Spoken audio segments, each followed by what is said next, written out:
दोस्तों मैं आज आपको दो कहानी सुनाने वाला हूँ। ये दोनों कहानी यकीन मानो आपकी जिंदगी को बेहतरीन बनाने में बहुत बड़ी मदद करेंगी। दोस्तों हर इंसान के जीवन में एक ऐसा भी वक्त आता है जहाँ उसे लगता है कि अब उसके पास इस मुसीबत से निकलने का कोई रास्ता नहीं है। ऐसा ही एक मादा हिरनी के साथ हुआ। एक मादा हिरनी अपने शावक को जन्म देने को थी और ऐसी दशा में वो एक सुरक्षित स्थान के लिए जंगल में भटकने लगी। तभी उसने जंगल के एक छोर पर नदी के पास ऊंची ऊंची घासों को देखा। उसे वो स्थान जन्म देने के लिए उपयुक्त लगा, इसलिए वो शावक को जन्म देने के लिए घासों के बीच चली गई। जैसे ही वो वहां पहुंची उसे बहुत तेज प्रसव पीड़ा होने लगी। तभी अचानक आकाश में काले बादल घिर आए, बिजली चमकने लगी, लेकिन ऐसी दशा में वो कहीं जा नहीं सकती थी। तभी उसने दाहिने ओर देखा जहां एक शिकारी उसकी तरफ निशाना साधे खड़ा था। जब वो बाएं मुड़ी तो उसने देखा एक भूखा शेर झाड़ियों के बीच बैठा था जो उसे झपटने के लिए बिल्कुल तैयार था। उसके सामने की ओर सूखी घास थी, वो आग पकड़ चुकी थी। जब उसने पीछे देखा तो नदी का जल उफान मार रहा था, जिसको पार करना उसके लिए असंभव था। अब तो वो पूरी तरह घबरा गई और बहुत ज्यादा चिंता में थी कि अब उसका क्या होगा। ऐसी दशा में कुछ सवाल हैं जो हमें सोचने को मजबूर करते हैं, जैसे कि क्या वो मादा हिरनी अपने शावक को सकुशल जन्म दे पाएगी? क्या वो मादा हिरनी जीवित बच पाएगी? क्या उसका शावक सुरक्षित बच पाएगा? क्या वो मादा हिरनी उस शिकारी के तीर का शिकार हो जाएगी, या फिर मादा हिरनी उस भूखे शेर का शिकार बनेगी, या फिर जंगल की भीषण आग में वो और उसका शावक जिंदा जल जाएंगे, या फिर उसके पीछे बहती नदी का उफान लेता जल उसके शावक को अपनी धारा के साथ बहा ले जाएगा। ये सब देखकर वो बहुत ही ज्यादा घबरा गई थी। ये सब जानते हुए कि अब उसके बचने का कोई चारा नहीं है, उसने अपनी आंखें बंद की और अपने आप को शून्य की अवस्था में छोड़ दिया। तभी जो हुआ वो किसी करिश्मे से कम नहीं था।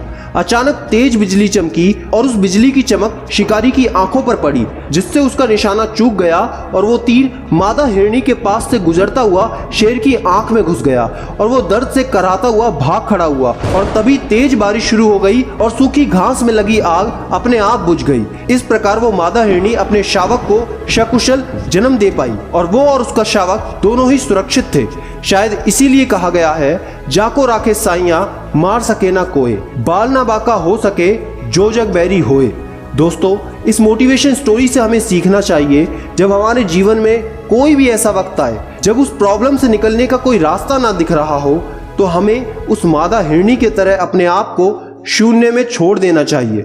इसी तरह से दोस्तों बदलते वक्त के साथ हम लोग काफी ज्यादा प्रैक्टिकल हो गए हैं। आजकल हम दूसरों की मदद तभी करते हैं जब हमें यह भरोसा हो कि बुरे वक्त में वो हमारा साथ देगा।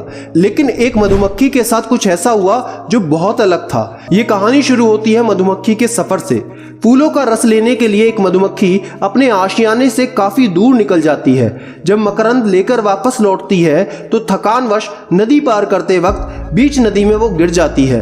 पानी में गिरने के कारण उसके पंख पूरी तरह गीले हो जाते हैं। उस नदी को पार करने के लिए पानी में ही वो काफी देर तक संघर्ष करके जब उसके बचने का उसे कोई रास्ता नहीं दिखता, तो वो इस मुश्किल घड़ी में अपनी आंखों को बंद करके परमपिता परमात्मा को पुकारने लगती है।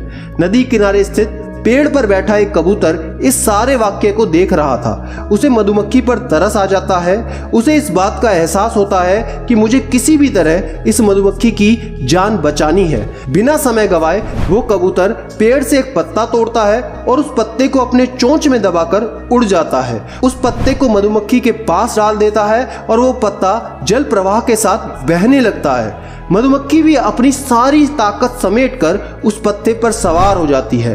साथ ही साथ वो कहावत भी चरितार्थ हो जाती है कि डूबते को तिनके का सहारा। ये किसी करिश्मे से कम नहीं था कि डूबती हुई मधुमक्खी को ईश्वर कृपा से पत्ते का सहारा मिल गया। पत्ते पर सवार होते ही वो मधुमक्खी अपने पंखों को हवा में लहराती है। कुछ देर में उसके पंख सूख जाते हैं और वो उड़ने लगती है और उसकी जान बच जाती है। वो मधुमक्खी ईश्वर को अपनी जान बचाने के लिए धन्यवाद देती है और अपने आशियाने की तरफ लौट जाती है। कुछ दिन बाद वही मधुमक्खी फिर उसी रास्ते से फूलों का रस लेने के लिए जा रही थी। दोपहर का वक्त था। और पेड़ पर वही कबूतर अपनी आंखें बंद करके बैठा था। ठीक उसी वक्त एक शिकारी उस पेड़ के नीचे धनुष बाण लिए खड़ा था और कबूतर पर निशाना लगा रहा था। कबूतर की जान को खतरे में देखकर वो मधुमक्खी बिना वक्त गवाए शिकारी की आंखों में डंक मारना शुरू कर देती है। डंक के प्रभाव से शिकारी बिलबिला उठता है और उसका निशाना चूक जाता है और इस तरह से कबूतर की जान बच जाती है। कबूतर ने बिना इस बात का विचार किए कि मेरे बुरे वक्त में ये मधुमक्खी मेरी मदद करेगी या नहीं करेगी, उसने सिर्फ लाचारी में फंसी मधुमक्खी की जान बचाई थी और आज इसी मधुमक्खी ने अपने ऊपर किए हुए उपकार का कर्ज अदा कर दिया। दोस्तों, भला करने वालों के साथ कभी बुरा नहीं होता। जब कहीं भी उम्मीद ना दिखे तो ईश्वर स्वयं आपकी मदद के लिए कोई ना कोई जरिया जरूर भेज देते हैं। दोस्तों, आपने जो सीखा हो कमेंट में लिखकर बताना और इंस्टाग्राम पर अपने सवाल हमसे पूछ सकते हैं, तो जरूर जुड़े। और याद रखना, मैं हूं सिद्धांत शर्मा, कोई है या नहीं, मैं हमेशा आपके साथ हूं। Be happy and stay motivated with सिडीमेनिया।